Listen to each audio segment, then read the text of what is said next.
Welcome to the Private Lenders Podcast with your hosts from Hard Money Bankers, Jason Balin and Chris Haddon. This podcast is sponsored by hardmoneymastermind.com. Hey everyone, Chris and Jason here. Thank you for checking out the Private Lenders Podcast. Real quick announcement before we get moving. We are starting to organize our first annual summer event here in Maryland, 2 days in June. For all Hard Money Mastermind members, you can visit hardmoneymastermindevent.com. Whether you're a member already or not, everyone's invited. Schedule time to talk to Dave Bauer and learn more. Okay. Today we are talking about counting the money. End of year.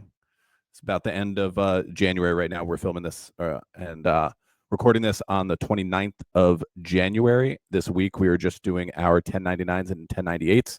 So we're going to talk about what that is, what it's for, the tools we use. So hopefully you can apply that to your lending business as well. Yeah, I think I'd be surprised, or it's not surprising to hear that a lot of private lenders and hard money lending companies ask, like, do I need to do, 1098s for my borrowers? Do I need to do 1099 INTs for my capital investors? And the answer is yes. Like, you're responsible for that. And honestly, like, it could be kind of a pain in the neck, but there's a few different ways to organize and do this based on the size of your operation. So if you're a smaller operator and you're just operating off an Excel spreadsheet and you have a few borrowers, a few loans, maybe a few capital investors, maybe some referral partners that you have to supply them with 1099 NEC, just have your CPA do it, right? Just give them the numbers and have your CPA or accounting firm just prep them. If you don't have to do a ton of them. Yeah, if you don't have to do a ton of them, just have them do it. Yeah, you could potentially do them yourselves and fill out the form and then upload it to the IRS and then mail them, email them. You could do it yourself. But like if it's just a few and you're a one-man band and you don't really have any support, you might want to get someone to do it. Now, if you're using a servicing software, hopefully that servicing software has that built in. All the softwares we've ever used, servicing softwares, do have that built in. And it is kind of a pain to set the heavy lifting up to create it on the front end, but it's obviously important. So I'll kind of tell you how our process is set up. That's probably kind of a good way to do it. And again, just like any other software in general, it's, if you put in good information is going to come out. If you put in crap data and Band-Aid stuff throughout the year, you're going to get some crap data that comes out, and it's going to be more challenging to do so. So, we use the mortgage office, and we don't necessarily use the mortgage office for preparing these for us or upload them to the IRS for us. We could. They charge a fee for it. It's a fee that I think is rather expensive. So it didn't really make sense for us to ever use them. It made sense for us to do it. And, we've dabbled with a few things over the years, but what we like the most right now is a software called Track 1099. It's just track1099.com. And what we end up doing, and again, so all these are by January 31st, right, Chris? All four types? That's right. Yeah. Okay. So you got the 1099. Yeah, let's break down the different types of. Okay. Yeah. Let's go through that and then we'll go through our process. Okay. All right. So on the borrower side first, we send out 1098s, which tells them how much interest they paid to us during the year. If you own your primary residence, you get the same thing from your mortgage lender around this time of year, and you include it in your tax return stuff you send to your CPA, right? So as a commercial lender, we do the exact same thing. It's important. And if you don't, like, people will ask about it. So that's one main type. The other one is the 1099 INT. And this is a form that shows how much interest you paid to your capital investor during the year. And also we like to look at the totals too. We can get to that in a minute. And then the other ones is 1099 NEC to like third-party people that you paid a fee to. Is that right? NEC and then non-employer compensation, non-employee compensation. They're not an employee of you, like someone that you would just, think about, like somebody who would just normally send like a 1099 to that, is a vendor. Right. Yeah, law firms and stuff like that, right? Anybody you paid that I think is over $600. it's what it used to be anyway. You have to send them a 1099. And Not law then firm. Anybody but a law firm, you said, right? Or that No, doesn't include law firms. Or Law do they firms get are the MISC? yes. Okay, that's the fourth type is the 1099 miscellaneous MISC. Yeah, you wanna walk through the process a little bit? Yeah, so we have this. So keep in mind the way our operation set up is we have an operating business and then we have a servicing business. So the operating business, it's typically just, mostly just 1099 NECs, like regular 1099s on that end. We don't, it's nothing related to a mortgage loan. Maybe there's a referral fee to a mortgage broker or there's something like that wasn't built into the servicing side. So they'll get that on that end. But these four we process through the mortgage office, and the process is, in essence, we go into the mortgage office and we, for the most part, populate all of the ones that came out. So, for instance, this year alone, what was the data, Chris? 6.1 million in payments from borrowers. Yeah, so collected interest, not including any other fees, just interest, was 6.1 million. It was about six. Yeah, so it was $6.1 million in collected interest, and that's spread out of whatever 200 borrowers. I don't know exactly how many borrowers. I didn't look at that number, but yeah, something like that. So those all go out, and what ends up happening is the way we like doing it is we get that data from TMO, we export that data into a CSV file, and then we import it into Track 1099.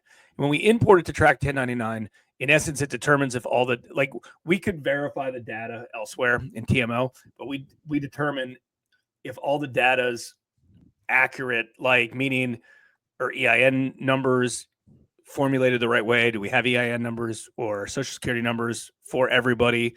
Do we have all their contact information? Do they have email addresses on file? Because after all the data is put in there, we email out the 1099 or 1098 to the borrower, right? It automatically, the reason we use this system and we don't do this manually is because it completely, integrates the 1098 form, right?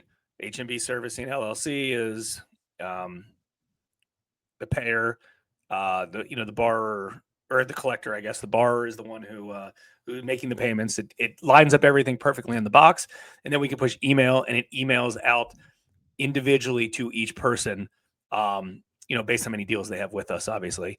And then it also, carbon copies, and we have a copy of it that we upload for our server, because what ends up happening is throughout the year, somebody's getting something on January 31st, and you got to have a system in place. So when someone reaches out to you the day before tax day, April 14th or the first week of April, because they're like, oh crap, I need this 1098. Right. Tax preparer needs to know how much mortgage interest I paid, blah, blah, blah, blah. Do you have the HUD ones? It's like that. You can find all that stuff yourself, Mr. Borrower, but I'll help you with this. Then we can go on our server real quick and send them the information again. And there's challenges with all of this stuff. So you got to figure out a way to automate it to make it easier. And like other challenges is, they're password protected, and they're password protected, by, certain things. It's like, oh, I don't know what my password is and stuff like that. So if you don't have a good organizational system and you're servicing lots of loans, it'll be a freaking nightmare logistically, because again, in April, that'll happen. And that's going to happen towards the end of the year, because most of these real estate investors follow extensions.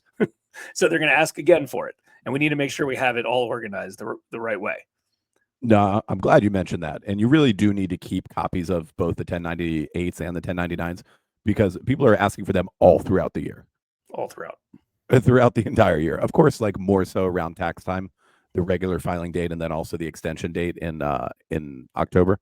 Glad you pointed that out. It's important to have that around, have your staff have easy access to it.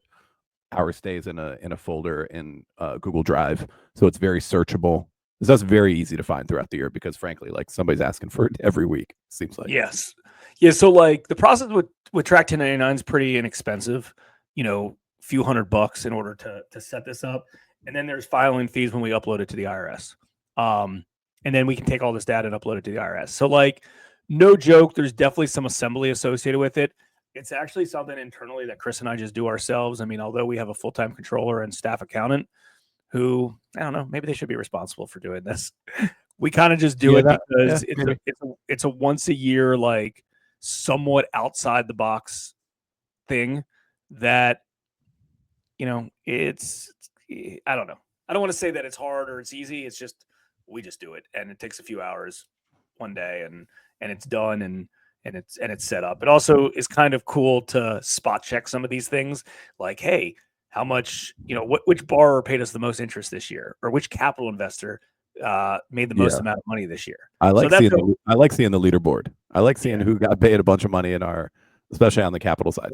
So that's fun. And then there's also an argument if you need to send them out to self-directed IRAs, if you have to send that out. But there's definitely some spot check stuff related to, like, hey, there's no Yeah. email address associated with this file, or there's no social security number attached to this file. Like, so yeah, I mean, that's kind of our process, and we do that for all, like we said, the 4 categories: the 1098s, which is for mortgage interest; 1099 INT, which is capital investors interest; 1099 NEC, which is like non-employee compensation, and we have, for service providers that we pay money, referral fees, things like that, and then 1099 MISC, miscellaneous, which typically goes to law firms, and that's a cool one too, because we can see how much we paid law firms for legal work, Right. foreclosure filings, and things like that.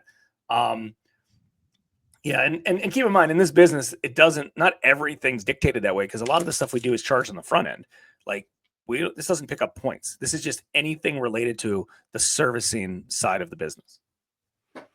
Yeah, straight interest. Like, this isn't picking up points, origination fees, other fees, late fees. But it's definitely important to be accurate on this. That's why we spot check a few of these calculations that are coming out of the mortgage office going into track 1099, because you can't send people incorrect data on this. Like, that's not something that it's going to cause you more harm than good, for sure. Like on the capital side, for example, some people are tracking their income that we're paying to them, the interest we're paying to them, and some people don't, right?